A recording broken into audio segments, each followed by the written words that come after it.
Ebusan for your mama mama twan ya me adan ho akwa ba bedwafo nso aba betina se eni nti ye de Ghana nkomo no ebremo emum mame enna azavog ase ene October came early for me enti ma she me pink no entem me kan for azel amount na kai say ni school no enura no fiti ase July 15th enti unka chikra say opese oye fashion designer ana fashion illustrator ebre no ani kwaza ho 1 year ubewie no na chese said de titini kan wo ye master a wonso begya boy for ebia na wo mu dada wo ye master dada na so next house na asesa wo ne wa wo hwa said de niam asesa ya ye che corset tops ne ade te wo se wo kona ukopenim de ni bi ka de wo ho ne wo dada enti wo no owo intermediate na say advanced classes amount 3 to 6 months where we odem frazel na won che on hye bia aka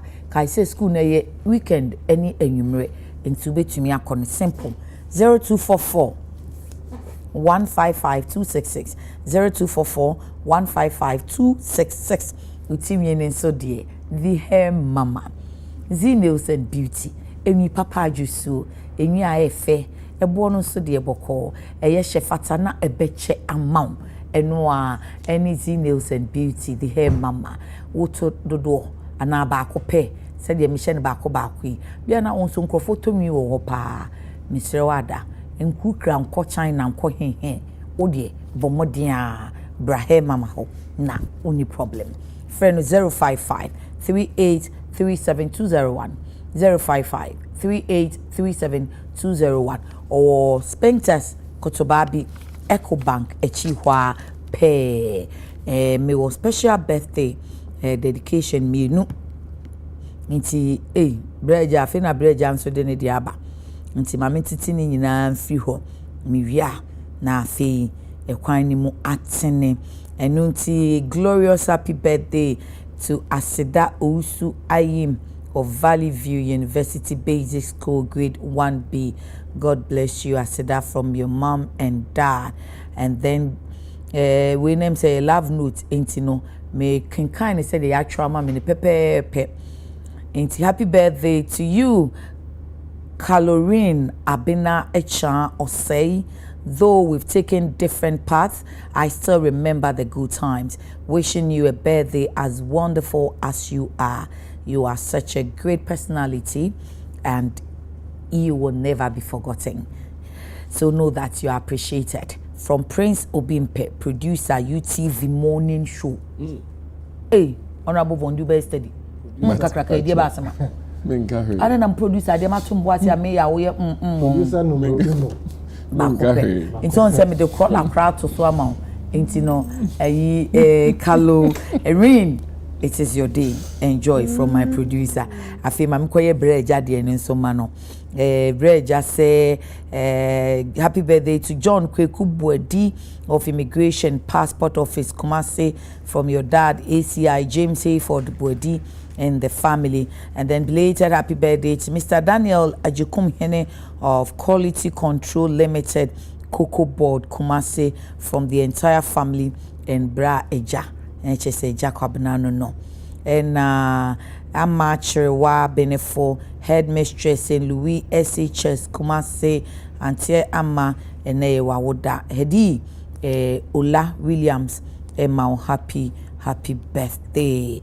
Nti afedie enkomo no a eneye bebo na edo so eye nnan it means that you be peace Ghana Call Service the data ba survey wo ma ye ho report che say Ghana ye we ye wo mabunu opepepem ba ko mpema henko no opepe ba ko ene mpema henko na say aka mpem wo ha na opepem yenu wonum ni adwuma ye omuni entity bia say wakosu mfidi dwuma bia ya kire ne nsa no adwuma onu nso a wanko school nti oni certificate ye manso ni wo mu bunsam so say nsa nya adwuma no ana atwo ne say nsa nya adwuma bunsam bo ne pa nti we will say idle youth nti ade akye omuna bachire na ade asan na wa wohwa ne nsunsuanso obeye say amaye ese so obobra ese si odidi ese so wade ese se na niji wa abrabom wan ko school oni sa no adwuma enti oni adwuma yo obeye den dwendwen ho na bedwafo enso beyi ano enra yehu yeti ano pension bobi chemo se adwumayefo sintesu kokko se wo pension tento ho no wo me mfa nwura topre wo maseneti me mana beti so enye kokko so ye champion ba woni be ma na yabu ni yachia organized labor se wo mo no mo ye mema no a wo mo fie no nti wo maseneti enton sa ne chefa be so mo chemu adusin wo hotel se 9 ni mu but na seneti ya is stubborn nti enfa woni se last minute obeka se me nya anton no adwumayefo no kire ni bibi kakra nti ana se adwumayefo nka bomku no enya seneti adwumayefo nka bomku no kire seneti bibi kakra se no ma nkwa adwuma ebi mo bre hospitals ni ade ebi mo bre pa but finally no omo ese enedie omo kwa adwuma na enso eno kra no ase yi no product bi advert no nhye kakra wo ho omama bosume say issues in sensem bebre wo ho internet nhwe no wonka enye so obesin ate o monka ensensem de bi ni say management of snit and kasa no a problem entity anu de omasan to na mo ba akoko omonim I am more than just the sale of the hotels and I say 60% shares of the hotels are omoton no sisi anu adwumayefo no say yen kra no emfa no say what reps for I will board in so no yen na net contributions ni ye de anti ni management ni bibia no esese ye bem yen ka no sen ana eni no ni nsem bebre aka because I say all outstanding issues afi enura o te say ye nua be ma William gain to boy amane say mra hye be fiefo mo call ye no omo ye 48 speaker say mo yen sorry na yen san mra ba ya afi aka 24 nti yes honorable vondi wa ene obeduma boaya me ehu se die nti no mo yes mo na mo tem ho ase say mo amhwe adwuma ho ne ade mo de Monday first na nka Monday asetena nka ho nso mo de Monday asetena be ka ho na fe mo de aka ho last week isa mo anko ena enenso enura so mo anko anhwemani mo anko no mududuo mu nti no me call off eno an obi se ya ana lithium deal ni nti na wo mo ye sa no wo mo mienu nyina ase omo wedom dodo ne fa ne say baby o ye ma obi ani di nyae ndisi for no social share ye ma mo fam fam mo de fam ana che say ye ba ye nso ye de anu akopom dan enti am say oh really o say at the last week you know nka omo business of the day no eche no mo say there is be addendum business of the day and a minority ne say ma yesi obi na eti omo na azo ina hwe omo koye enenra so enunso sa enti na the daily guide say NDC is blocking the bauxite lithium deal ekwan ben so enunso ye be kan ho asem afei ura Alan Chematen o say banks ya amfa ntuma penfra manipa bebre adwuma bo wo mu ya de bia minority de ya asem kan na say opposition NDC de ya asem kan say aban asai sika bebre de agu banks abrekwa nkodi sika kakra bi ebe hima na pagya no o say Oralan say aban policy a wanye ni yie nti ye failed government policy intervention said the abiding ho shemu na said the oye no wanye ne kwampa so ye ni ya kenya ni say wiwie sa amwakoni adui nti no eno so ye beka ho asem sen ya watane tano ye political analyst watna say Prince Omomaka no diama honorable Vondi chifo atimokwa amra hyebedwani ena chairman Kojo Boaten Ajiman ye kane chairman Emma NPP wo Eastern region wo and a new job from off on your head. Oh say I'm talking from my head. I'm trying to piece it together because ye nya mudin ntem. I say na me ti say odi kan. Ye na ni jaya ni amubo idi. So no na me mubo na wo ha dwen crowd. Prince Makacho Kojo Boaten ji se mo ma no kotena fie kakra. O tete me dodo. Chairman Kojo Boaten Ajiman. Kane chairman. O catch your audience say wa bin. Nti say ya fedi na makra meeting abo. Thank you. Can we go on? We have not even started. And a class prefers to have the college or they have to cry. They say, Maybe I'm quite from. You can shout your bread. Oh, Chairman, could you watch it? Mean coming who ye, a how have me yana mimpi. My seriously, what I feel. Me that's your now. Thank you. As always. Azel Vogue. Azel is dazzling us. Thank you. The woman pam. And no person obey panelists and answer obey your calls. Catch me as I'm our introduction. I offer 20 minutes did that. Okay. Topic in the work, you say you to me sorry. Well, literally, when you are there, they keep on any name at the bata. Audience in Atia said that you can be young, can be or more. You're making in our can be. Braco you. What was the braco you had, Jepa? I mean, we brought penny. Oh, Baby, stop me. Wouldn't have seen no probably obey there one. If I see me, I do offer me uncle Ati. Now, see a deep braco, you and a call. Mr. Medasi. Honestly speaking, the chairman kind of no concern. The way I would mind parliamentary, you just say more than AI. Our casa, information, Papa. Say blocking the bin, be muti, be monanso. I'm going to say I'm going to information. Young chair for not chairman, Yamin Shrao, and chair Noble Bondi, also Yamin Shrao. One D to your position, you're on the tie. And then the dress. Mr. Chama Bedi Yamame. Honorable Modu, catch your brass, or catch yourself here or Ghana Padia. It is also two in Sunday Francois, Obibi and parliamentary issues. Yamia do what may be comes. Obin Commission. Chairman, me any programming. A class prefect. I have a chair also. Of I am major also. As usual, make sure. Okay, class prefect na Makai. Honorable titles global so boy Juma Pa. It's when I just say Tuesday you don't make child that crowd. Why are so busy? In fact, all friend crowd difficult. Henry me who know a touchy military range one name. I'll see demolition. He's one of the workaholic guys I've seen. And then you have oh boy Juma Pa. Election will be so I am crazy. Now yeah, Gina says, I want you. Oh, but all to add Nibra opinion, so that's nice. Harry or Parliament, Harry Michelle, or a very nice person. Beautiful. So didn't wait to bully through too much. Interior Minister Trahodina and special recommendations and said Trahodin is any return. Now they were don't mess with the police no more. This I match here as usual. Agbesi said Befia, maybe I will be a match here. Charles Evans, Eske, Bob Marley, Joshua, Pisua, China, Alonso, Muna Mechiamo. Mr. and Mrs. Amaziba, Mechiamo Pa. Last week, Mr. Maziba from our sister, I have fiasco power, my the last minute, no. I'm far, I need the essay. Last I my Paucho P, Memphis, some Kitu being to Ja. What control room? There's a gentleman that me name but I know what done for big. I have a friend of Michael Yauche. I'm surprised and Richie was control. Oh, I see. I need to bush bisa or tall and I haven't there attending gramophone body. I don't cancel somewhat, but they is so somewhat.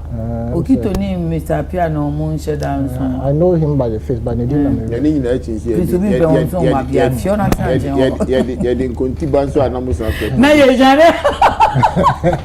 Hello, Mrs. Table, I say. Yeah, down for no, we are Yama. I didn't know people, sir. Moncafra, so Okoni Chromo, a breho side. Okay. The Banana Castle last week, no, so about weekend. I know Daniel, a drunk cancer. Yeah, the Oba, normally Baba, Dynamic Gates, and now you call a Jehovah is my friend, you copy for 4 BD. Okay. The mountain and cancer not test the trail. Unfortunately, heart attack.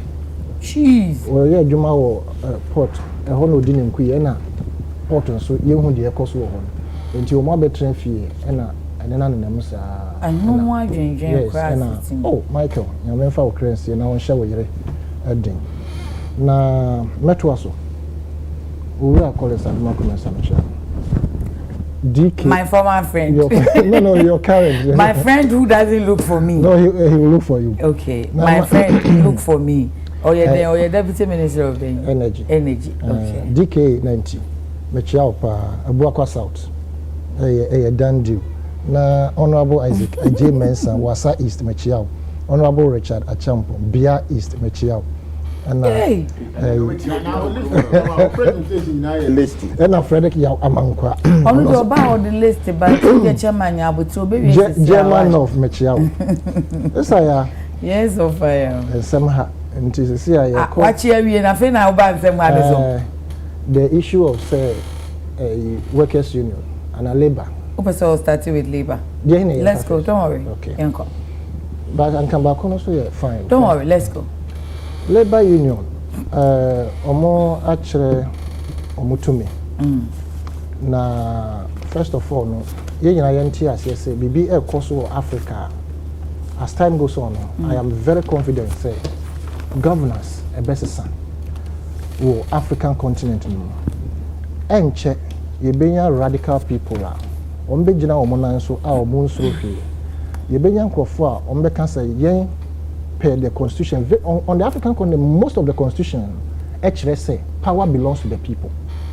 And if you fail to exercise it, then the possibility say abambe bunkama famosono is very high. And we have seen that during the Arab Spring, Ankrofo ejina omonan so a demonstration so consistently. They were so consistent to the extent say omutumi etu say is it Mubarak or so. Not Bangui, any other Abayan Horua, or make sure say was it Egypt or so? Sisi Arab Spring. I shall say was Syria. Bashir. It's a could do top. Now on the sub-Saharan Africa, I'm say you have a problem with so more starving man here is to the extent say so can say a demonstration as a microphone ko second ko bunkam faso na say 3 days. Obi no better how been for full 1 day because ono na come din is ka the better you near do ho no ni bi nti ono no metra ono collapse nti say ya demonstration to aso to mu hardly will you see it in Ghana, but the Kenyan system no youth no ne populace no actually say it is possible. Now the cabinet secretary to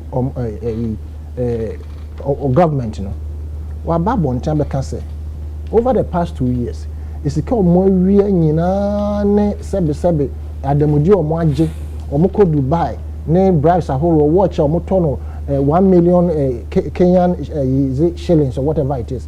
And other goodie omo toto a omo asile tim omamfo no omanfo no yes ena no mo omo ya ema omo sampa omo enye adwuma masses no and said do no omo any ba omo ho so enti wono efia horo a wasi a wonim sa adamudie sika na odi siye kasa horo a wato wonim sa adamudie sika na odi toye ni nyina no was surrender to the state cabinet secretary and all can we na wo de bagana ha na ekoba ye say state enterprises I feel say you too Kwame Nkrumah ban ni fi egu ye no nyuma na ewo ho a ankebema Ghana ne fapem na fapem na aboa ye nyina no ye ni han emasa nyuma ne nyina enne eguyuram ebi ne prefabricated concrete slabs a machine Soviet Union building ye mayen na che say in the 7-year development plan the last one na Nkrumah I envisage say we could build 200 houses every month. We were wondering say ebane say na your friend is saying China COVID by no what we see say 6,000 capacity hospital within 2 weeks because the slabs were ready and one say omo hwehwe into speed no modi ye into state enterprises who here papa I mean participation of say aban n'enyuma aban ka say bi enyuma Kwame Nkrumah breso apart from prefabricated concrete slabs no na ye san wo bonsa tiles ye san wo your friend is saying tile rich reading center won kran ha as a tile o car tile area utu tile now dey akoho no mo san the woman bi afa ho na ye ankasa ye bottles no ma wuro bebre na ye Ghana ha enne ni nyina ye dwirigu ye a be sin no enterprises na nka ye aban dia no ni nyina ya ton wo North industrial area hwe nyuma Kwame Nkrumah adan ahoro osigu ho aye factories ne industries ni nyina ya to na sawra Oba Jolly Junction, Perez Dome, it used to be Meat Marketing Board. Adjacent to Perez Dome, Willowbrook. Adjacent to Willowbrook, what they call Abelin Pehono, State Transport Construction. In fact, no, there's a training institution, Kropo, and San do state construction. All these things were providing mass employment. There will be a shoes, now Holland, or that 3,000 pieces every month. Ghana produce at the Holland, America no more order fiha. Into those state enterprises, no, a bois creating mass employment. A bois so ma abano who had in the sense ye talk no ma abanan kasa produce na diska eba economy no. Ye wo yankasa ye ship na ye airline na edi ye normal call edi ye normal ban na edi sika ebrel man into economy no be gina brane we see the ho enko atwe na ye hwe se adwuma eye omamu ni nyina taxpayers na edia contributors enterprise I should say na se ye ka se ye per strategic investor na nka me madwene mu no se you say yes, you be a better strategic investor, but you don't load off 60%. Baby, you must start fee. I'm a general apejasano. Sanke be you say be a 20%. And now crop and come outsource services. We need your services to help in revamping the hotel. Now, sister, ya one no better idea apro. Idea apro nipa anto. It means that we better idea apro. Not just we me nyane sa idea. And it means that there is something in that particular facility and as a enterprise now. A bit to me add done abe bunkama first. So and as a load off 60% to a private person. Private person or per profit. It definitely no better downsizing of employment. Into nkofua ese employ more mu ye adwuma or better society be ya na mfaso ese onya no obenya na said eti. I am not against say enterprise be functional. Yeah, the Bema Ghana ni say on manage nanyi, but there is a way of doing it. There are so many ways to kill a cat, as they say. A bank and Kabat bet me a set it up management committee. I be a Rock City or more managers and a dano. No more manage with a quota for them, but you don't load off everything like that. And no now fast answer way in a bay. Share the labor union and also they have been so consistent in their endeavor to ensure say Senate sa ajapade even though you are tombe brave and this you are tombe MPP abe tombe but I said the muadi no ye mo muninko na de aka no ye mo ho ban nti as much as I agree say yen ton we want to see proper management of the enterprise and as a of the facilities are because as a result of nkofo a can say abanduma de yen biara enti na we assume say those hotels they are not making profit and it is better to load it off. But if we get people who have been given targets say bosome now we want to ensure say profit margin is same. If you are not able to to hit your target first second you are fired. Okay, you understand? Into young corner that way to ensure say abanduma ye bebo ho ban na a benefit society. Honorable David young kwai mami that's na mami mfa kwanya we nhyia woni a anya bra hwe ye ni menua no mienu ya bra kwadwo chairman ani yasa ani mi am sister fefe ya ne bia metiechire na mehwe UTV ya call kraba na sa wona wo ya na call no mentemfa Prese of fatati we no men come dasia na se men kan se ono I heard the way I train enim na enwi no se dey gusi enim de we anko fire ward wa bonche asem a weekend yo ba mi ti achema hakim madai awotwe for sima kwa ni woni anya bia tie entwe for sima kwa man nyina bra bi wo ho a tom provisions your friend Frank onimisa no pay mechia no nti mechia no pa madam confidence ni your same nyina mechia won sa hotel asame me yensen ka menka ho asam bio are because of the brouhaha it generated na mamenda me bra penny ya honorable Samuel Okujeto Ablakwa ase na me mona baso bebre awo ani Ghana fo nyina all well-meaning Ghanaians omo adi oma to amano ato saa asɛm mu no oma kan do bibia edri me amete ha dear. In fact, my principle is simple and it is known to everybody when it comes to government asset. Aban ajapade a yeton no memfoa so ne memfoa so ochena menyi ni se da bi beba mefoa so aban ajapade yanton sanka ayeye na nkruma abreso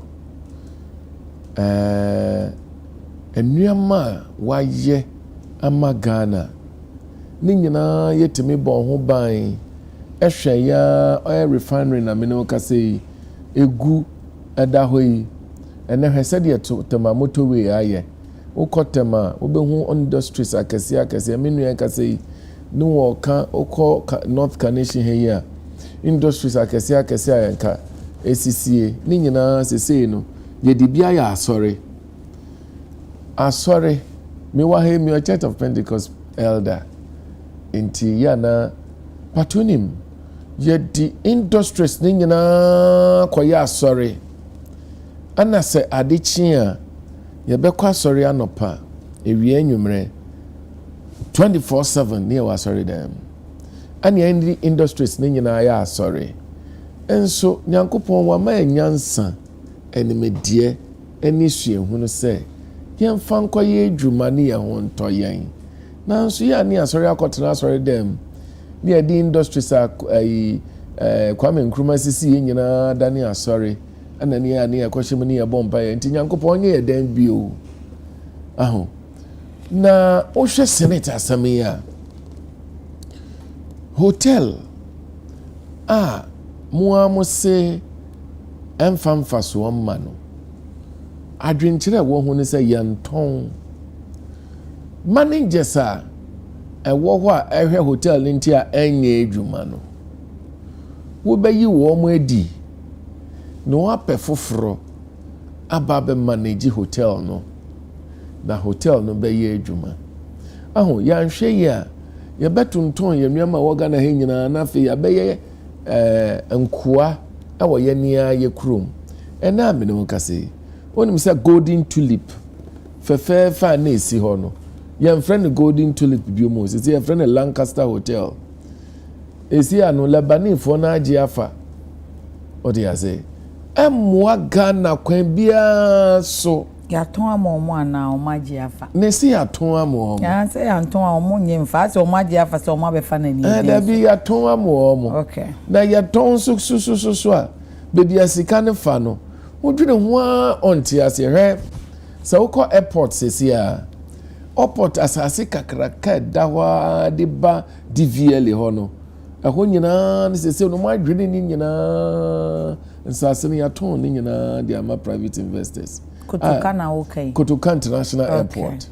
So wokọ Park and Gardens yaton ama yesi obi besi filling station wo.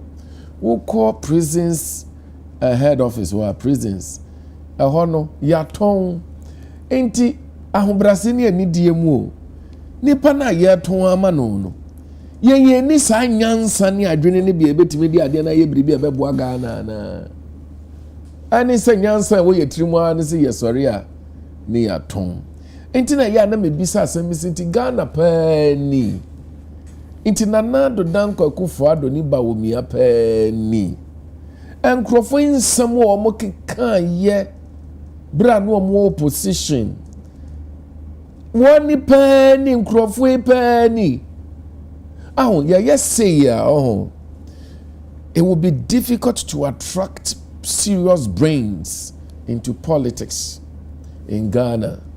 Me no ka say so ka kachira me bra penny ye nia ye wura openi Kwame despite ene nua si wo mo bra politics mo wo ma so ka kachira obi ti say Sam Jonah so bra politics mo me papa no ma obi no big guys sabi womunim said yedi ade baako to baako so ɛma deda ne sika ɛyɛ mpontodwuma ɛyɛ good business guys, men and women so wɔn politics mu a wɔn mma because they say amanyosamfoɔ yɛyɛ ama politics nya akɔnɔ bio, so it is not attracting good brains because you see sɛ wohwɛ wɔn ni a yɛfrɛ wɔn economists obi ɔsi wɔn na yɛ the best economist in the world, will be a professor, will be a doctor more in a particular field.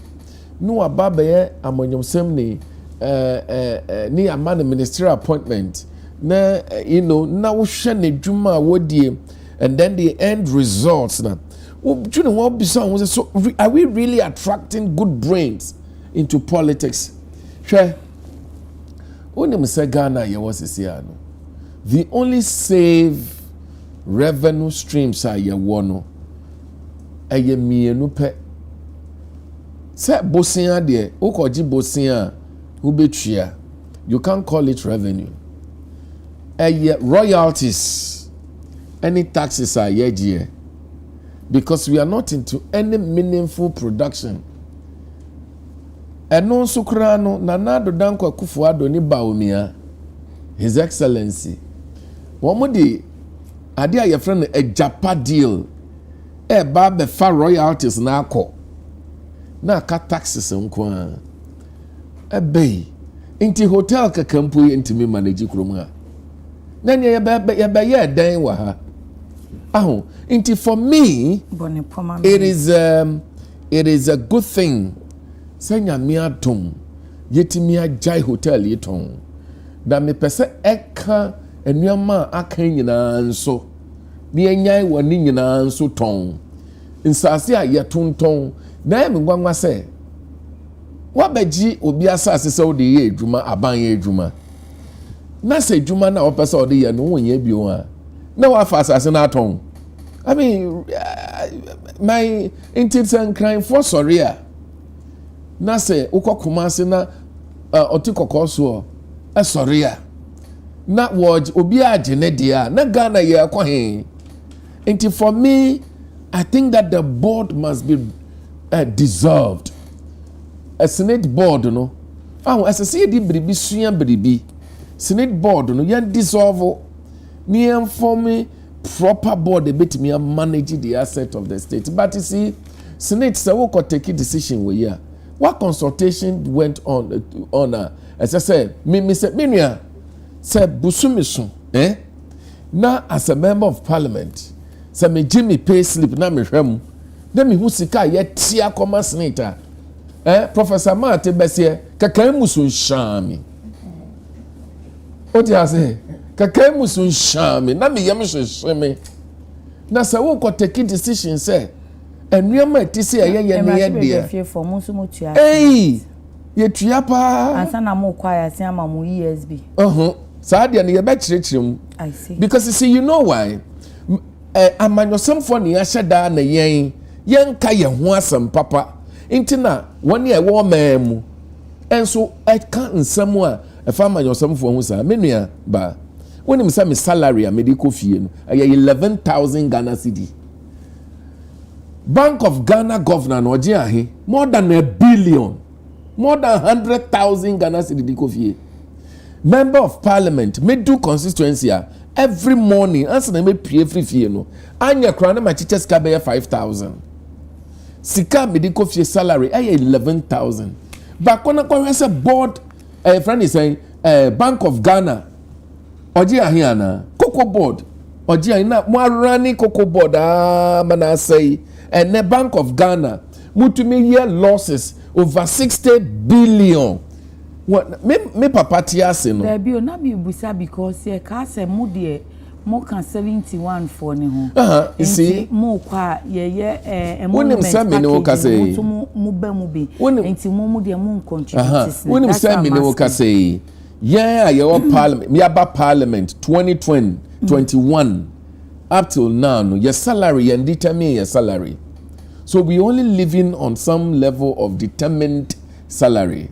Inti yebe kwa be wie sa parliament we no ansa na formula no ebeba ntie bia ne yede kakra bia ka echire ne aboaboa no e de amayen oho nti se wan tie ase a obeka samrahye bedwani awie ni asesa sika bebre ama no meanwhile no kona kohwe those technocrats board members board chairmen directors of government institutions sika ye kukuru de ma on salary ye de ma wo mo na fa compare amranyosamfo de ba me nua ba ye ni amanyosamfo a menya MPP ni a be pesa me kan o na wa ba mu nti no because wo wie sika wo di sika na sei sami so me ba ba mu a no so atani agumi so ye ni sa ba de na woni owo ma mu no wo mo so nya bere no mo nkeke bi nkire ye ni aton ye ho ana saa de ye na sisi ye so na medi manu si wo saa asam we ho no me pesa me sire na nado danko akufo ado ne ba omi a mo ana mo si mo be one district one factory factories na nka wo ho dada no mo nhye mo kena na nya adwuma nka meni wo mo a me ba ye nka Commander Sugar Factory said dia ya sha sia kodru biara no nka ene ai nka mema na ye adwuma gidi ni akase ai na nado usu be factory ampa na mmom nya de obi aye egu ho na obeba betonton mesra no onji din ba kumpempo ansa na ofra bam na din bon ne ya aye yadodo na nado Chairman Ajima yonkwa ewo organized labor strike or ma calling off bad condition wo Mera me ma wachi bio na yeah bechia mia omampani ni na pamfo Bible says sora no pa yemo mpa yema yempani fo ebi se oman how ene na adwendwen inipa ewo oman mu kodan na ne omobeda be sorry omodidie ne ombibia ekoyia emu apapafo emu omu sorry emu abaifo bia how eda omampani so tie sora yemo mpa yenso mawo bichia omampani abedi akire mi am flag bearer Dr. Mahmoud Bau. Now, then I bet the actually coming vice president, Dr. Martin Opoku Prempe, which are not pay. Baby will be a stranger me, and who are then on quantity team. Nim dear pa, on person of the tour Ghana so the Ghana account corner. Yame, a mom, sir, and who are then in the no. Number Chiami, Eastern region, Funina, ne, New Job enough for. I'm not paying Koma Yedi about a Juma for decision. I'm going to take here about a year hotel in Koma. I bet to Ja. I'm almost about 2 months in me. I boy, hey, na Moamoso Ghana media and also no Monamo. Is a balance a topic in a basa na ede. Inti na te se ye nya bi su di ho komo na ye because mumusu ni ho an command su ni ho se eno ama information I was say kwa bontin an ke ni penti no modaroma ni panso ti komo so afa ye wo go parliament nko a eni wo me go senate nko a no me go aban mu nko a if say dodo na ego abontin ye do so chen wo inti no nimdia su bi ba na je se mu so no eja mu bi die say na manfo nso de omo dia betudwa na do so afa mu adwen nti ni nyina ye contribution of development no ebi no wadonim asem ne tintin ni tietie nyina de na me pese be bisa ne say labor union so we are part of senate and ameboa for senate rep for our senate so ya tena ho sankomo a yedie questions I will say bisa ne ye dem bisa ne sa because I was saying kitumi bisa ye ho say more reps how many times I know mu share aya interaction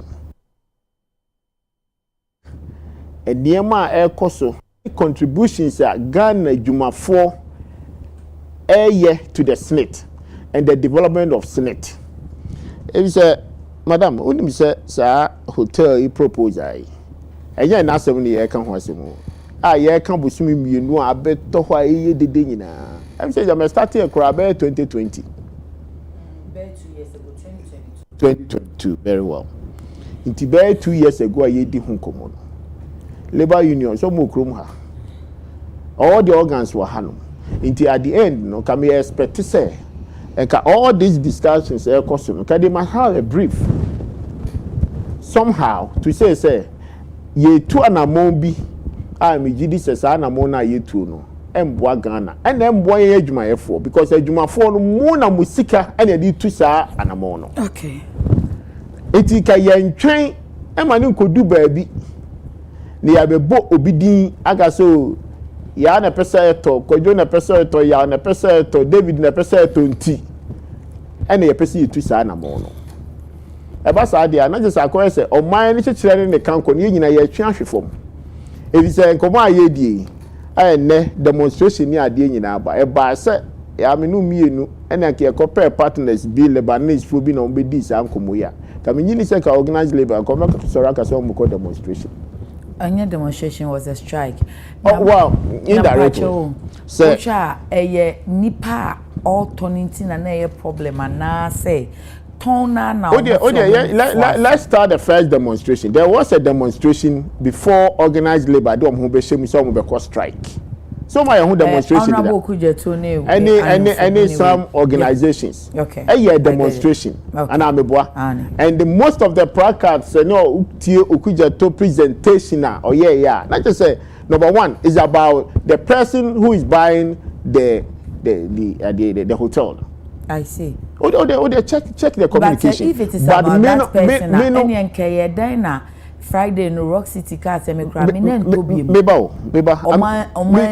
me develop my case because the point is that Rock City have nothing to lose say I the why the auto to abontin abodan for be 5 anu be obi asuma senate zo mo goton omade obi asuma senate say senate ko ye ni proposal na say bondi ti ofri abrochire ba ya okita sika na o say foreign abefa mikita misimi ya Ghana ni mefa because of the parliament or NDC ni over ni sempanko. That is not the case. Me presentation you say at that demonstration na omoyen. If they have any case, they should have presented to Senate. Jamano ni yen kan ya madaro my na mu radio so ni ade omko tena se dwene ho. Ebe ka say ni afede yen tu ya ni Senate so. If it is Senate, I don't have a problem. O feel say labor no so why what ti wo baby won. So crowd dey omo and next so hwe adwumafo adwumayefo any niema na mo Senate atu okrom ha. If we have a means as Senate by this time collapse in crowd. Eti another organization give a different name to Senate. Okay. Because a workers contribution o. Una nano papa no tete sika ya boaboa no a. And niema a wo manya ho akwanya omudi sika ni investment nipa country ni adwumafo country ni baby boomers because omuji di se sika na yetete wo no se ya amfa anya bibi na ye nyina anyi ebeto a ebedu baabi no ebia omutumi ntia their contributions bi mu ana amenya sa that is the essence of that development wo mo kwan se mo first kan ni investment edian pa na senate aye wo krom a omode returns abada it more workers union we are biggest contributor to Senate no mo edie pa na maka free titi Senate Mrs. Senate na mo motu a da ben na Senate declare profit actually and we have to raise that questions especially if you offer to say members of parliament to 32 years down the line and member of parliament it ha ka say me yenton Ghana dwapade obadwuma be the parliament pa any say why they didn't pass a law say ebedu baabi no Ghana dwapade obi ani ho kwan say e wo so muton because mutumi hyemunsa omamu ne ye tumi hyemunsa say monko hwehwe ye niema enkoyi ara parliament mo ko say so that na wa boss suit fe ya me believe say me sika so say e be ka wo semana. Can I trust my money in your hands? I feel na much honorable could to a black was sponsor private members bill beat one day finance them crema. What did they make us? Who did make us? Let me develop my case because the work of parliament for 32 years is the voice of the people. The second branch of government to making sure that they will check the executive It assume say a nearma ye can ye ton wa omo kan ho asemi. Before this current dispensation, ye di hu nkomo no. Now Rollins at Tombi 11 years before answer na sa democracy ever. Okay. What is say woman trust a say and state access ye ntombio. Offer buyer atoned state access is PNDC NDC. But say you nyina age tum say ye for say nema na ye beton na hu hia. Eye mo responsibility. Mono ye parliamentary. Make parliamentarians. So TNT na make country no. Because me person the message in the parliament. No country speaker Babin. The most pendulous speaker we ever have in this current dispensation. Pendulous is an faculty. Or no any speaker what parliament ka eche obe. I was spending sikapa or say or yes sika me can say me boa me nyam as all the women say be do miawa abeka say obeka say o me dey miame mate e na o ka obo for pendulous and teach pendulous. Yeah, no na o ko twimi abeshim there be catch us say it's a spendros. You say or ye speaker offer all the speakers wa better parliament wa parliament ka eche obi a me na me say ka say so the truth way approve the proof pa make ka bi a kire honorable member o ti akura wuni very well order say speaker o took kwan na ni made ni me na me say ka dey wo kan ana wa na wo kan me come asem correct koso na de usura na family program we dey make come asem o ya no ka say family program it's me na me say ka dey wo kan me na me come asem enti me do ko right da do me program mama ka kan sem no more kwadwo me mpe ha wade enchin me some na me kan speaker dey me dey beto so and na mo pese mu kum but dey me pese me kan say parliament na wo ho no o man ni bo ho ka ye ne kro man speaker be ka kire say budget e o man mu ha e be ka kire say budget e di amani shadi ken for at and budget in quantity am ntu ni na nsifio speaker babi o ti asenti enya hwe si ye di mamu a momma Ghana fo ahoto ene am na mo a o how ne apini a ye die no mo so mo de mo hu be hyemu bi okay o ti ase na bira kan bibi about your friend say o musika o muji esua me have no problem. We see can na Bank of Ghana the you have every power to change that article now because Bank of Ghana governor not to or this change president but in other jurisdictions it's the president who's supposed to have a highest salary followed by all the member of parliament no you see mo ye niema wo oman mu hadoma ye jamu na moko na mafam ho adi na mabetena na mabekeka nsam ti say dey ase ade na ye kan obi na ahye da create the three arms no mo kra mpo no mo ye marginalized omo ye marginalized obi anko tena ni fie ni inform another ade legislature not this current one no parliamentarians all the time feel say as a three arms of government no omo bibia so but omo na ye ani si omo because ye dey ani be so akwaje omaya mansan etumi so obedi ani mo every member of parliament is a prime minister from every constituency. It will for constituency back the population is over 100,000. Now do manima come from any see your ya out in baby so. Wo to mi twa wada pa akra TV ti na mete onti. O ka bibi na me no nya adwea mi twa wada pa onti. I will wait for the MP to come and meet me. So my town hall meeting. Na me come asem kire no. Okay. And now I will pay omujuma di okromo aman mu ha. Eri asem na obekan. Oh, your constituency for say the Minister of Finance or nyadi nti yentu no. Oho de omu ye survey ye jitu mu. Ana yes sir. So it anamona yetu no. Yentu anamono na emboa institutions no. Senate nkomo ayedi. Parliament again na si omu kwan pa. Second by this time whatever changes you hear what institutions mu wo tumi se mu tumi ye. Bibia nsi bu kwan yo. Senate die mu betumi afrɛ wom. Senate our ministry be as tourism. Of course not. And I say our local government and I say our ministry of trade now. Our it's under its own. Huh? Say more or less authority, but it's still be direct from finance ministry. It can be a rep from the finance ministry. Ministry. It say Ministry of Finance. Yeah. And I'm a finance committee at the Parliament. Minister Gramu to be friend. It slate for the identity more traho. I'm gonna be do sabre. What you say? Na Senate for the enye one parliamentarian koshas ye kra na ba bedru ha wo kra wo ka say organized labor or parliamentarian obi antan ko no organized labor kra an sheda am wa papa because omo reps so nti e ho no wo be ma parliamentarian credit say at least omo nua ba ko na ekofa omo nua no ni demonstration okoye populist approach. Oh, but he brought information and documents. Document Ben or the buy. What he said, Ninyonko parliamentarian akoto ade no, and or the beto abonte. The spirit of envy, and yet the effort to make sure say, I'm a senate and I'm more omutun yet yes sano. Don't give me the credit thinking say, a political expediency. That young man, whatever, or better now bonte be catcher say, or better catcher say the first time I want to say I don't senate no. Is that what Okujeto can tell us in this country? Asset biana. And the first time.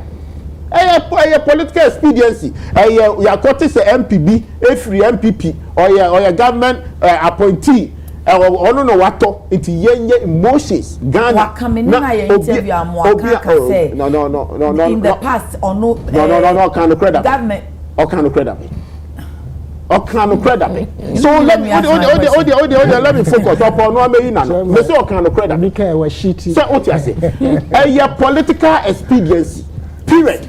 Because Obaya that's as a munyina mutie despite group of companies say media be na ma sorry na ma page asem ya fantare no ne en collapse no because a member of parliament, a government appointee or a minister thinking say because of my sika kwa na atamama no.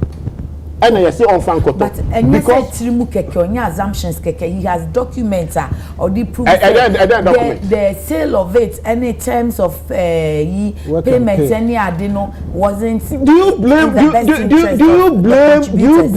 blame any panel or tona na say obeka say senate na answer say omunyema yi. But who you so blame any panel or tono dia wakonya ni information or dia say to an amount way it's not the best. Okay, so why did it deal with the senate? It is about Rock City. I see. And at the end of fine question. Meanwhile, so Parliament amuti. Orana no auto Smith no crowd. Or Kotosa hotels. Most of our Honamudi meetings echo. And then special interest. In one of the communication, or say a special interest. I said that the Yakukuni de mano. I see. What I say, I say Yakukuni de man. I'm almost sorry for the hotel crack or you meeting. Media mean common me new in say. So you see a fascinator. You share the work of Senate, the abysmal work of Senate. This is my problem. Okay. Me can't just say Senate two and more krom here yeda.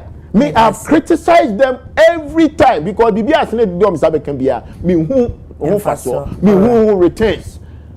Thank you. There are no contribution to those members of the board. I will join the Senate. They must be serious. Ain't no almost and dissolve. A woman. Workers labor Martin now take yes I the way buy here me say odi upper go round houses are slate for to krom ha na ko say they are bandibi me that say what now one board no one so let's go to our second topic quickly comments for through the agencies the members of Senate are contributors woman serious no participate in decision making in the Senate no woman may nyina ni nko enti say da chinchirima ebebre. Thank you, Honorable Nsroma of Parliament. Parliament. And boy, Shasi, daily guide, NDC blocks boxside lithium deal. Who's a minority member? Yeah. I didn't think I'm a lithium deal. No, and Drano, I don't know where the legal guide is getting this story from. My name is a woman abo muchimna. Story in the name. And I come Rashebedrim. In fact, I was in Parliament yesterday. Na DSC or Parliament was actually based on standing orders. Emra edi ejuma omra shebedrim. I think I forgot. I don't know whether it's 92 or whatever. Actually, say we must form quorum. Omra shebedrim as an etimia I take decisions of things like that, bills and so forth and so on.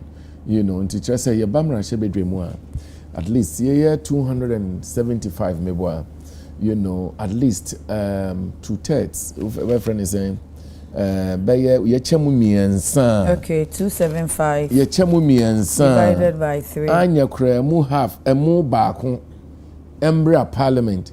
Anse na itimie di dwuma esese yedie. Embra ye call parliament no.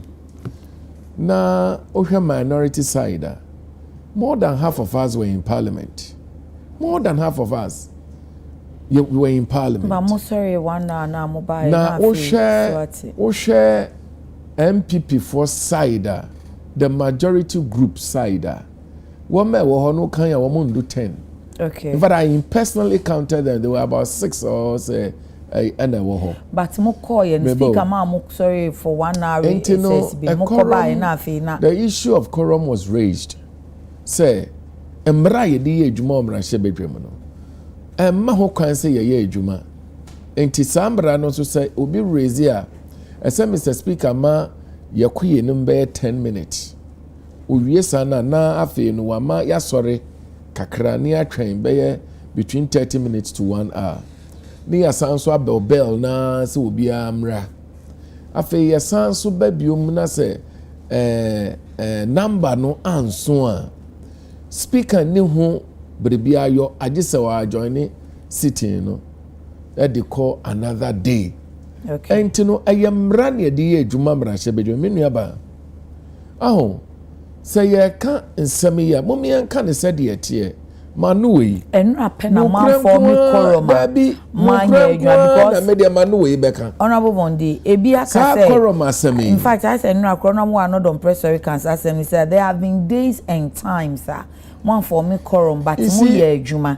There are so many times in so yam for mu quorum it was raised ya sorry ya ko parliament was adjourned. Nti mo time mo de quorum issue ni ye adwuma asen when na the point is that until somebody raises the quorum issue, Mr. Speaker himself does not pronounce it just like that. Okay. I just will be a maswaka say may draw parliament attention say Endra de na menwe and the maso and or draw there be a draw parliament attention say there is an issue of quorum. Okay. Na die ntina ye ni mrashe bedwem. Me ne woka say ya to abama ye mrashe bedwafo Ghana fo ato abama ye say ye mbra mrashe bedwem. Na ye mbra mba ye adwuma. This are constitutional mandate. Ya sworn our parliament say ye beba betina mrashe bedwem. Abra mrebia Mr. Speaker be fra ye bia no. Ye beba betina mrashe bedwem. Ne ye mrashe adwuma.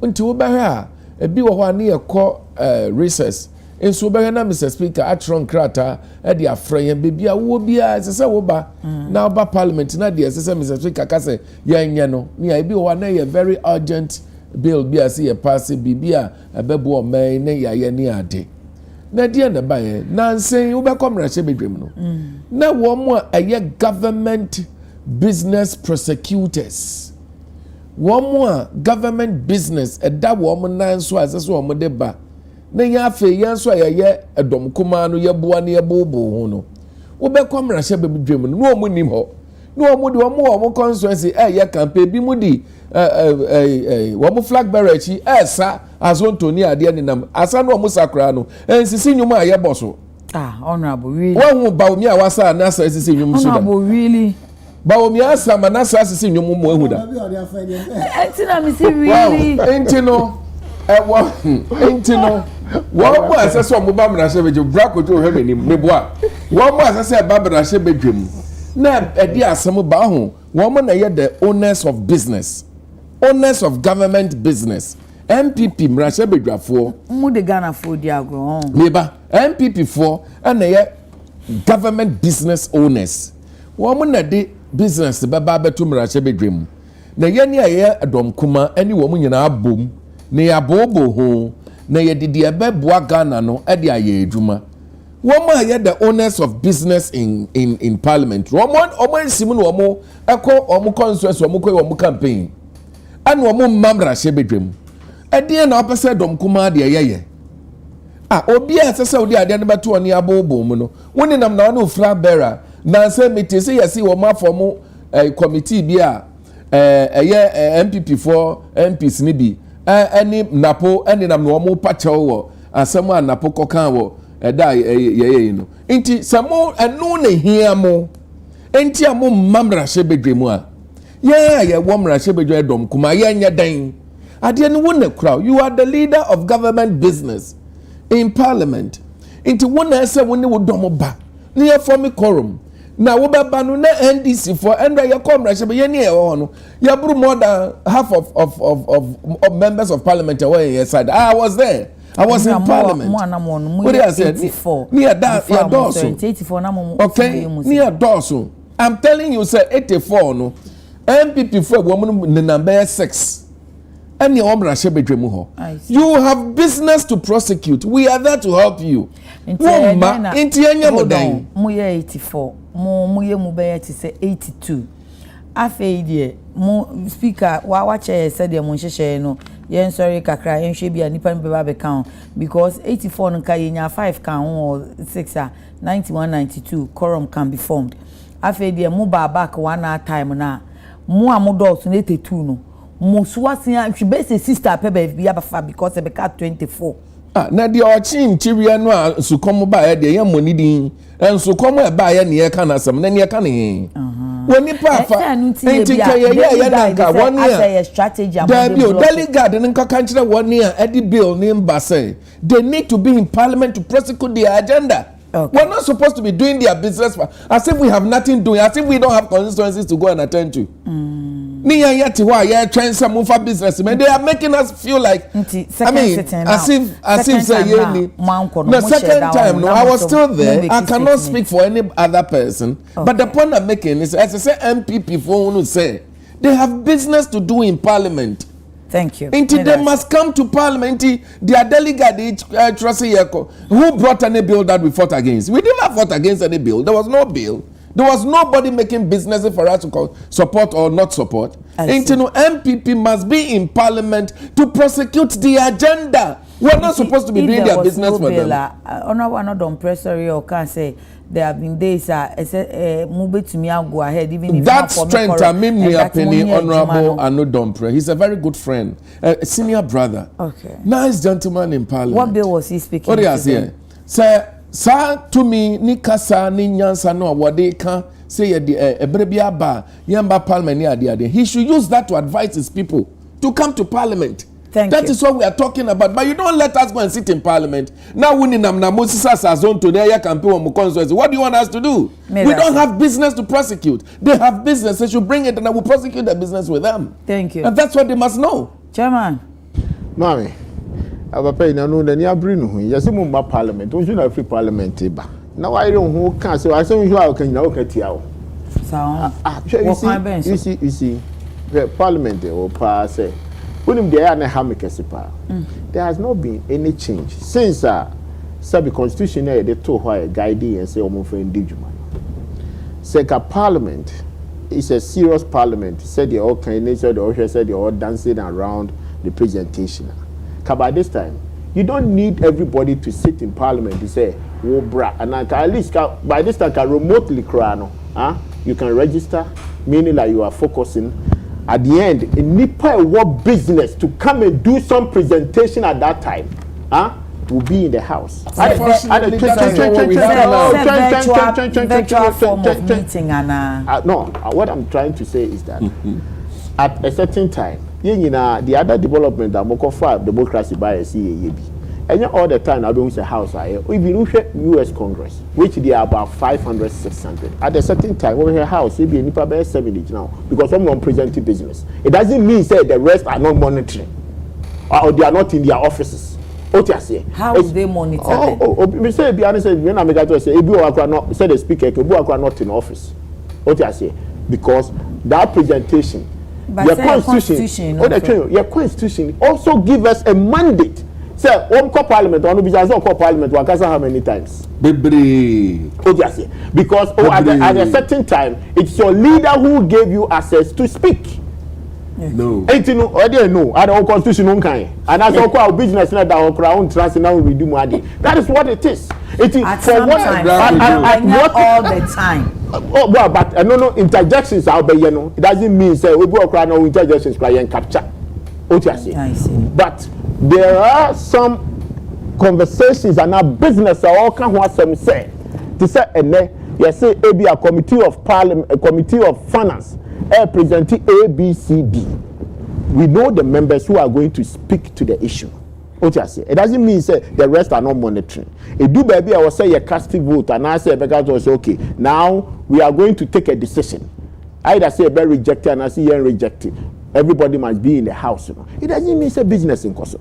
It's one man your constitution, you know, does it give room for this beautiful suggestion? But so man can say parliament. Then I make say, but this time the business. We say a basic assembly. I also do ye ko booma. I also do Omo kokota. I also do and nearma be favor omo de. But the nearma they have to make some amendments to make the progress of the house in the and no omo hwe. This is what I'm saying. And can yes that time no na ke yebeka chem say enipa 82 our house. Ni aka to say yemfomu quorum. What does that mean? What does that mean? How many times you see US Congress, enipa in the Congress one debate? How many of them? But I have to say the otu a legal committee baby also ukosua idea we na presenting the speakers will be there do the presentation after that the constitution ne ma ho kwan sa ye de no quorum asem enti se wa ma na ote akire baby a ebe den na house na ye mo anything I made draw my attention said the house na angasa almost said that moyensa since 92 eden na nkom betumi aye abo oh na so wo ma do business they can create in the way I dey make I can say a beautiful suggestion in the to one we say nim there for 15 speakers upon speakers the members of parliament credentials or they couldn't create these things for themselves. Entina me bisa quorum asem no because covid by ye chi who say oh you betumi make use of Google Teams you betumi the aka no only because say Canada not how many times are normal house who nipa no more transfer vote vote by virtual oh jai who you member of parliament say the American it is a beautiful suggestion na moto mo advise your people come to parliament. So we have virtual meeting and na me say beautiful say be a baby or one yes for me quorum so online kwa na omo system ni omo niema wo ha you can join and you the constitution accept that as your formal quorum now. Of course because what I'm trying to say is that number one omo register as your friends as attendance and okay. It you know wherever you are no you can just join the attendance and then the house you know say okay at the end na year form quorum now the end have me cry say business a year kan nyina year kan quorum a year 91 no because so at the end of the day almost so akoni nipa do han na akasa house because the business now we presenting no the presenters and then the other contributors are almost free other minority and our committee ni be kan o ma na di hu nkomo so what did they can say it is way near there I was say detain here ever stop any business right. Because at the end the ever sorry be free say ne ochina yenim say obaya David wenum ene omo na ebia omo business is coming today we'll make them available but me yan kan say nothing omo ko house but say who can try say oncrofo na ma e na omo say zonto e na de ene mani bo na mo kan omo mu hanoma makoma tetin say yetia multi house 3 o'clock business ekoso mo so ko tena court keke busun shale kotra court say obi awakodi ni sika ebonya ni case na enfam ho obi awakodi ni sika na transaction no ko ye oni wan ko ye o tra o take decision no na parliament kan court nyanka say we discuss there be one dey say clarify honey there be say that me nyam na make attorney general na eka attorney general na court who the minister of law no tia say attorney general say we this guy in the court say judge Vegas we this guy in this can me masema Me Attorney General. So be I say. I stand in the legs of Attorney General. This is question. Chama wo brado for you. Cracking up with Bisika. Catching up with from Parliamentary. Oh, Kasana Mitiao. Honorable Manin come money. Chairman, catch me bra penny. Sir, wakodi nisika wakoye ni niema. A personal issue. But not to me sorry free Parliament. Say yeah, nyadwuma bio. Ye kwota na ti wo court. Wo utim betra we got to say ko catch on crop for some obi ko sa so. Eno na me na po Eastern region. Man who MP back, not a single MP. It is there now. Yeah, report tonight. Okay. All this was say Western region na Napo double yard. Now, okasa tieni o diabolic be en chain because so some na all can. One to was about 4 switch akọ. No one can asem awie. So okay. And we mean na Eastern region. Man who MP back, not a single even Eastern regional MPs. Man who back. So what you say? Does it not worry you? Say ampa say nkomu di na chimpo abeka say bia ampa umbeja anapo. Uti we hu MP ba ko. Misi me hu MP. So na o mama pa. Misi both side 86 year okay. NDC for by 6 pen and we must MP for. Can you imagine? People don't give me. Can you imagine? Every before you say now I'm not saying the before NDC for. Now I'm not saying the who for say who go house. Number na house who ni ho. Na so we see we do dem say no ni house. Hold up I go video ni. Chairman. Say mo video ni he na mo di nya ye. Because so we see we do dem say no. The reporter that some are okay. They say this for nyina because of lithium no person mo it would be someone sorry. But anyway, if that is the case, we make it point to say what business is say ma buying the idea ba. Who ma onu de oye be mo that budget say nipa members of parliament na ho nyina na business come mo dey ba no mo kan ho asem lithium ya say mu dwane ye fa say no ho asem ne ye kan oba nipa hipa na say president enye ade mines and energy for ana meboa ana say oh your concept asem na make una to concept enye no ne concept or parliamentary proceeding concept na say me check and enye na chere me asem na o kan na who nim na say okra wati meti sisi who presentation na o ka chere ya trokla tie you don't have one the one say who nya say dem fan ye adwuma ne anya krata wa fa wo de wa ka wo de awi meja enkrata asem ya yeke o hwe akomo ayedu ha wan picture ne da ha aye kofi amu kofi abu picture edi asem na no kan all country speakers onu kra wan refer to the majority oso wo mu kra no mu ni ha no mu discuss he referred to the minority onu angasa we deputy minority leader was referred to his members so they are not ready to discuss because in go for kra ni no maka ho asem because the brains behind abia mining and energy and lands and forestry of course no as a deputy minority leader no kon sorry me kan ho asem na abia majority na on abebu nkam no enti Mr. Speaker yem form quorum ta asem kra yem fan to baby no wa betena ha no wo ka ube said the one go suit for fair ube magana for trust to see the sika show sir ka red and white ka see no I can trust my money with you but today someone okay can I don't know na Ghana budget nyom na mo power I don't know Ghana budget that's what you mean by the sika show only baby free but only this can national many this can have thank you chairman Adekye what can the chairman can the you come here what fire also can the this is first of all, headline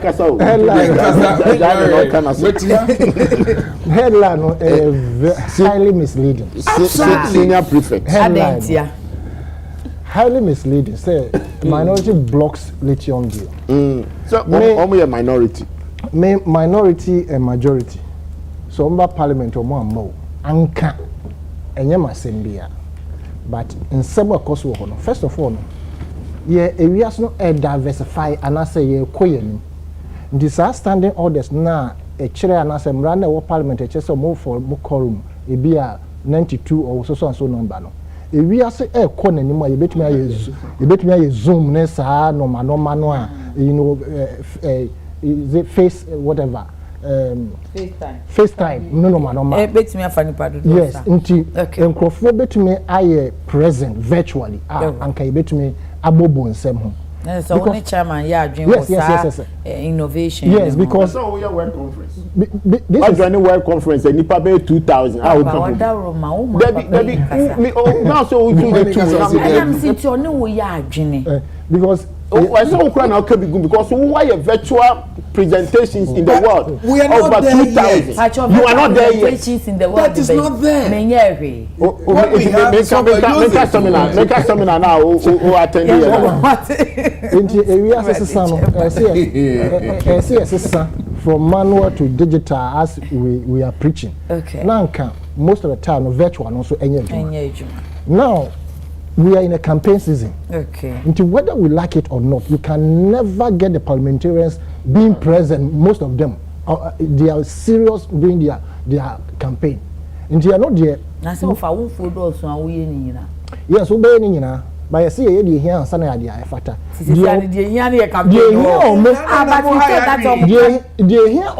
But on a more serious note, Ghana for Yamu say you are to represent them. And we are there, but the people who should prosecute the business are not coming. We are no more saying, no for me quorum. I'm telling you, sir, we're more than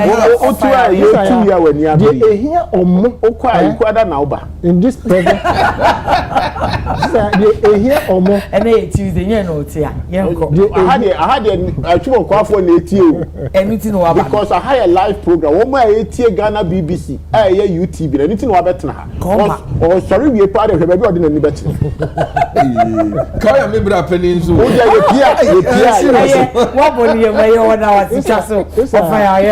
Under normal circumstances, no.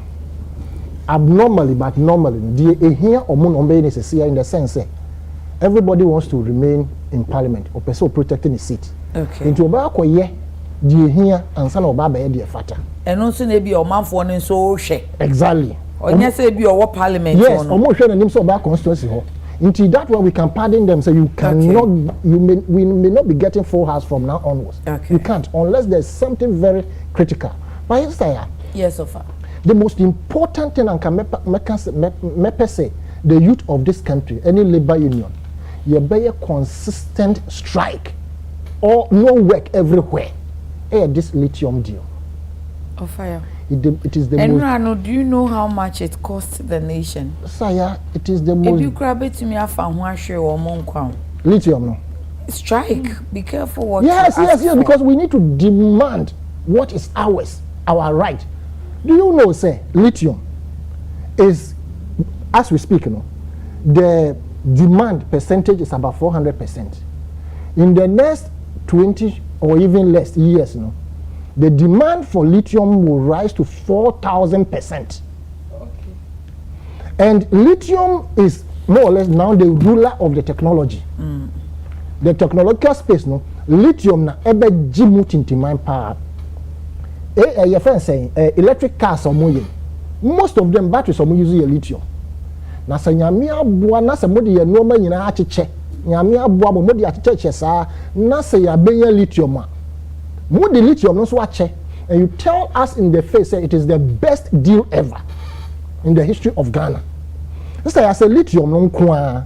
Say Ghana you see a be hinge our developmental agenda on it. It's the you be here the be develop mind. You have no idea. But another thing I say, I pray some minority because we are in campaign time and election time or more use this particular lithium deal and find a bait to look for funds from the incumbent. And more fun board game say ya pesi ya kwasa na mugrisi and sema now nice so so mo ya abre yetida. Are you sure, Honorable? We don't. We perceive some abre. The perceptions are there, but that's not the reality. Right. Honorable, I still perceive you say more games are horrible using the minority, either it is NPP or NDC, to attain certain things. Yet how you say who away from should be more. Yet how you say will be the $1 million or $1 billion ever parliament. One kasa muni nipa no. It is alleged. Munim nipano. I am praying, say they are not using the lithium to play that game. Okay. Say, fund our campaigns. We need 500,000 Ghana cedis each. I say, even $1 million each to execute or to prosecute our campaign. Into your best place our game, no say lithium no more the bar. Ye be kukwasa. But the lithium, I pray, say Ghana your best strike on the lithium. Because you no man check too much. You won't development be but for now we don't know the content of the deal. Oh, we know. We know the content of the deal. Really? It is published. Amaba out percentage. Percentage na Ghana na anka ye advice say ye mubi. Anka ye yusu your friend is. I get it now. No, because it's a good deal, no. We enya more than 3%. Yes, yeah, discussing o hasa. Okay. Na anka ye pe anka munyi sa royalty based info.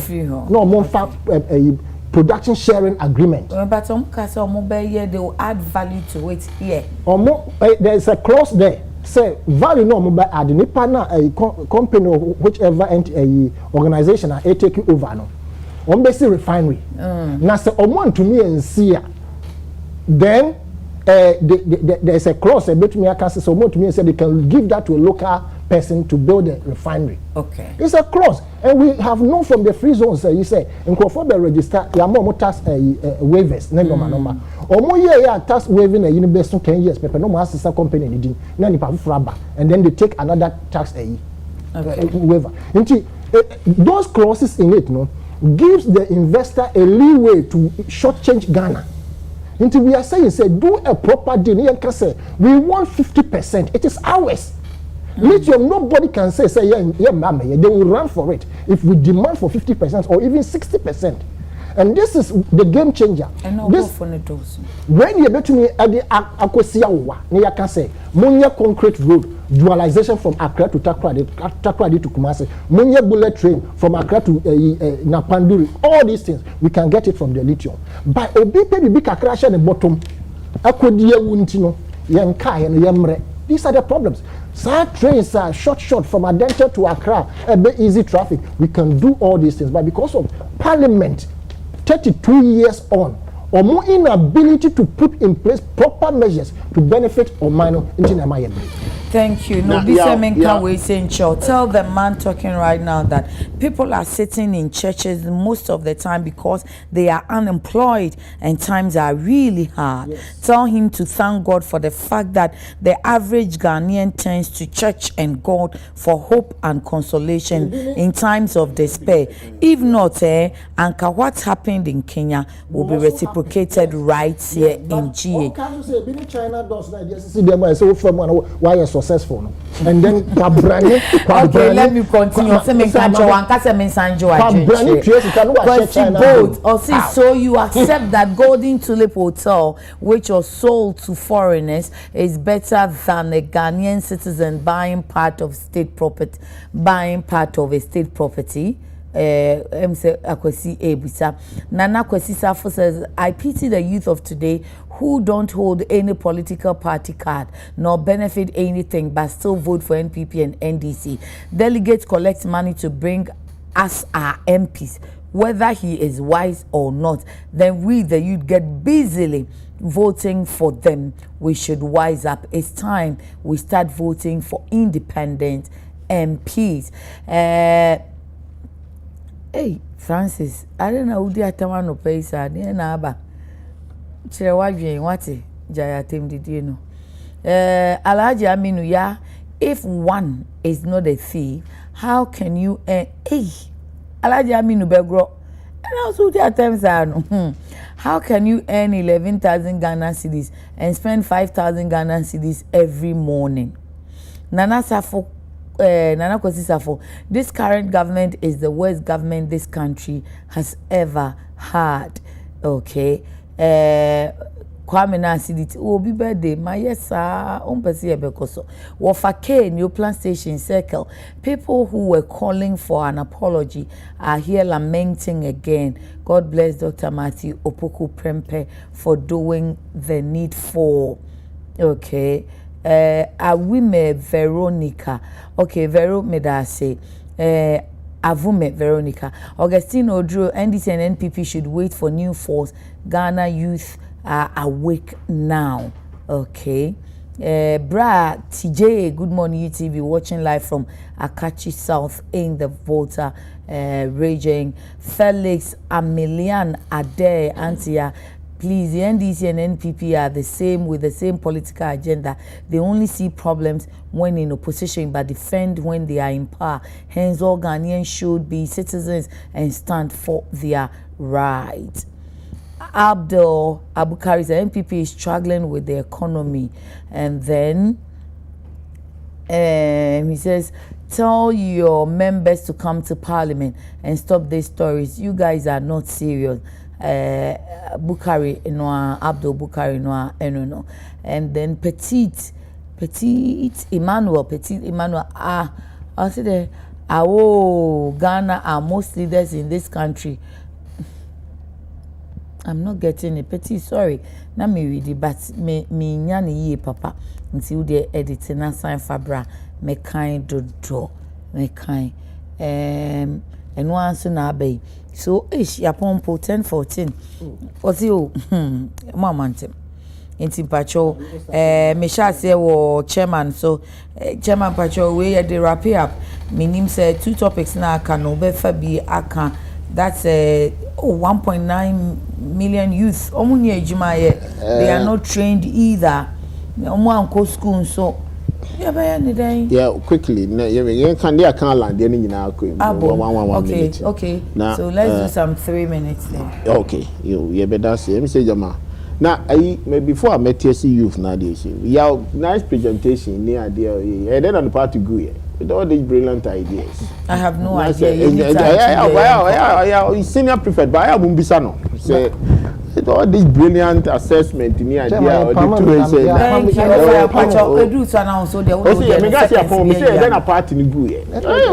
you. There are some philosophy there. All the two honomo, Nasa Kadachin, a boy, and I had to the Binia Betna, Nasa. Ebi can come out someone emotions near money. Why? Because he's our grandfather. So into so only over can us empire. One can ye part, what could you be now? But the philosophical agenda need that form and anka omuba. There is no way can I didn't come UP I 2 years because UP and Nsroma adi. Can you decide about bondi better hanuma no say or your third call no can say third force and then on also or your first or second force. What you say? But me no your boba youth and common Korea yedia.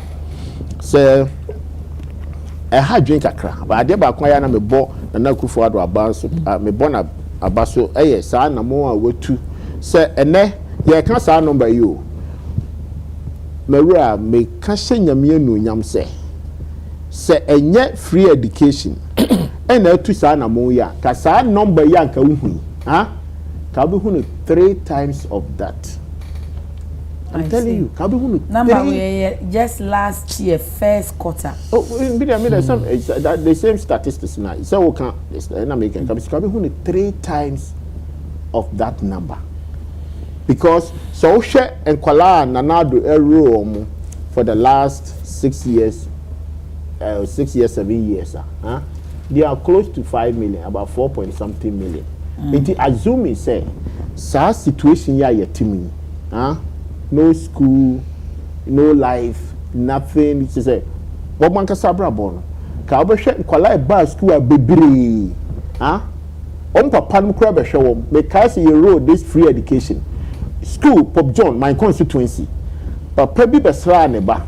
Ofri Western ho baby Chufus Chufuso baby says Chufuso Central we dey no free Central of Western me call na order dormitory one of the staff at the adenya o se ni papa besra no sika o dey fa car ko no aka ne 10 cedis per eno jama no ntini papa ho awe enyina kwa dey year series so we have to find a transport for the man. Kwalanaba, one of the premier schools, Pop John, ne papa even have a transport to go back to baby of by cry aiding. It in the likelihood say can you free education kakolano can neko cancer number no. So it a idea is worried. Yanka say a bibia a was a woho. But if you are the best countries in the world, they have all these things. The most important say you better to your number one. Somehow you better me eradicate this animal. You to mean to us here completely, but 1.9 million. It's a large number. Say what would they make patry? I will say you to me a year concern to the state. You will say you to me the yenishe. So na more ben you be to any idea. To close on the banking sector issue. Let me say now obi the test be by. You are see baby or baby I can was no. Except said you didn't nishe and no own. Baby ora land ko jira ko din komo no won ko sin dum ne ko din komo no mebo. Intino the all can hope no man and answer sin dum group no na twa picture. And am making hope no man and answer all can try and say that policy now government can and failed policy. It's a policy that came to cabinet. That time no a minister of state. A minister of trade and what industry. The only one who mukakra. So otiase. It is a oko this ankomo way. Now be can't try and say. And yes, oko di nkomo. Because in the mode a petition command. Yeah. So on say GN Bank was affected. Thank you. No more the petition. And say nkomo no di kodi. So you the petition abroad. And no so you need nkomo say. Policy na here na fail policy. Say your political expedience here. Na mira akojolo ranchamato no ni baby no fiba. Because it's worried. Thank you. So otumika che person dum say wo anamo a utu ye ambwa Ghana fo ana. Ghana for over million of Ghanaians ever to home. Thank you. Now another time they are samba. But your leaders we must be bold enough to tell the truth to the people that Omaye Niema enye fata. Thank you. So Obasha am I very consistent with my delivery about enyuma nsema. Okay. Especially regards the youth. Now, Mark, my consistent again in saying, I fear for the youth of this country, their future, because of what we describe as free SHS. And why have I been consistent? I've been consistent in saying, you see, Numa, a bit train or more bar on the ship, and that is where the danger lies. I'm only consoled, and I said, Makuma told me, Yemukakra, because of the stem now, you're introducing. Okay. Until I want to believe, going forward, we'll make sure, STEM never spread it across the country. Every school, we should have it, even starting from kindergarten. Because China, for Japanese, for learning, from kindergarten, so the obey chef, the obey break time aduane obi no man kasa ye omo ade ebi bake ebi chip a pancake ebi yewe ebi so lay blocks ne normal and so we call abrochire babia especially in the US or schools ni mu their leisure time no ebi mo lay blocks military the same thing engineering into technology is something na ebetumi aboa ma oman bia assistance ya na se woma obi free education na obi pia bonten woni adwuma okwakoya you have done nothing. Indian Americans state enterprises are very, very critical as far back as 1973. Now because of Nsroma Kwame Nkrumah di Gua Akwemuntino, now Ghana was exporting teachers to Uganda and other African countries because now there was zero unemployment in Ghana. To the point said because now open unification of Africa, everybody from the African continent, they were coming to Ghana and everybody was working. Why? Because the industries were in abundance. To the point said there be a Kumasi shoe factory. Example said, if you hand over skills and as it is something you can never take it away from that person. And a bini Kumasi Ghana Kumasi. Why is it so? It is so because ye shoe factory na omo na omo ye adwuma ho no time aban no ye pam no no na shoe factory ni gu ye no omo na omo ye adwuma ho e betre afie say de haja ye meye no fie nkakra krai nti omo ye no omoma those days no so na abusunya efie ba ko compound house and as a family house ye nyina ye wo ho nti omo ti fie no omo papa na omo wo fa eye no na omo so te ho na omo hwe na ye train omo nti na ama sa skills na that was given to the Kumasi populace no the whole Ghana omo no mutumi ye shoe wo ko fragmentum wonam baby a sa tester factory ni won sa no manya Japan ho no okwan so be say reef a de egu sabe say so ne sa no man any sumwe omo traditional hand skills are omo ye pa why because ntoma adase tester factory ne won omo twitwa ntoma no a so sense no omo kwasesa no omo de yes sa no man it has become skills ewo omo sem wo ko no for the whole your friend is saying Ghana ha baby yen sabe na ntwene mponche pa no north ho ne bono area no why because say Burkina for the Malians for the omo mponche ne krokra ne say anantwe no ebe grazia abanage 10% nti ho ne start say ye kan tomato friend beef ne sa no man water region na ye it means to say it is critical for state to take part in enterprises I be creating juma said the baby nkonya 1.9 because nipa no free no wanya o na obewie na say woni a year we must bring them out to export some as we used to do and this is what we should do as a state not buying and taking over and all part of the state enterprise no run it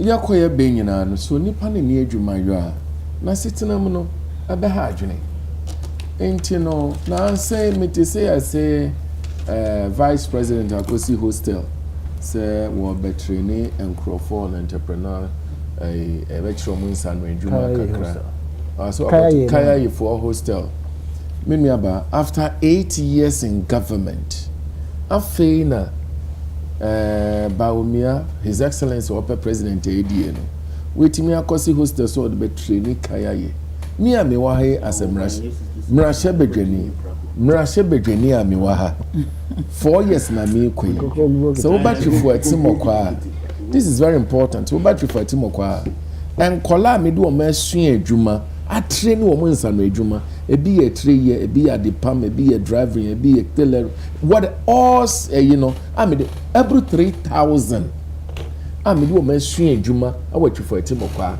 within 4 years na as a president vice president mua afa na so Akosi Hostela abeye dan nya over 1.9 million any adwuma youth but we must be careful you see ain't na joma ma so person dey 24-hour economy ne ba no ni so ye mabu na wo hwe me na so obi be dadaw ne wentie joma ma asam ankoto aba ma joma ama no amfa 24-hour economy na ba ni ya church almost ka ye adwuma na because dey ntia nka me musa akwhye ba we no want to waka say omu ni skills bia eno omu to omu anko school nti se 24-hour economy ne ba omu be den bebre no awani akọ school omu ti fie no dọọso nti 24-hour economy ne ebe absorb omu nyina ananya me ya dom a ya pese ye de ade ye friend national job skills any ade training eba na ye be chire mabu na pese su said ye me ye metwefo atimokwa ye ye de beba na agi the entire country